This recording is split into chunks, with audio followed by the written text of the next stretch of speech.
అధికారంలో ఉంటున్నప్పుడు ఏదైతే మన నదీ జలాల వాటాలని కృష్ణాలో కానీ గోదావరిలో కానీ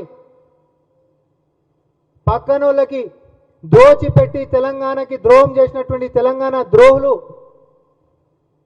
ఈరోజు అధికారం కోల్పోయినాక కూడా మరి అదే పక్క రాష్ట్రంలో అధికారంలో ఉంటున్నటువంటి ప్రముఖ వ్యక్తులు కేటీఆర్ గారిని నేను సూటిగా సవాల్ చేస్తా ఉన్నా.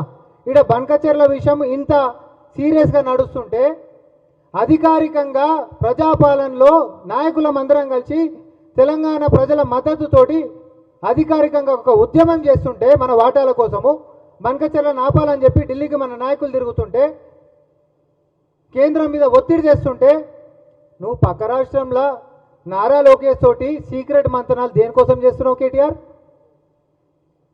నీకు పక్క రాష్ట్రంలో నారా లోకేష్ గారితో నువ్వు కూర్చొని చర్చించింది నిజమా కాదా? ఒకసారి కాదు, ఎన్నిసార్లు కలిసినావు? దేనికోసం కలుస్తున్నావు? ఈడ తెలంగాణకు సంబంధించినటువంటి నీటి వాటాల గురించి మన హక్కులు పోయినాయని చెప్పి ఒక అధికారికంగానే ఉద్యమం లెక్క మన యొక్క నాయకులందరూ ఢిల్లీకి పోయి హైకమాండ్ మీద ఒత్తిడి చేస్తుంటే దాన్ని ఈరోజు ఆపగలిగినాం. తెలంగాణ ద్రోహులు మీరేమో దోచిపెడితే ఆపనికే కాంగ్రెస్ ప్రభుత్వం ఈరోజు ఎన్ని తిప్పలు పడుతున్నామో మనకు తెలుసు.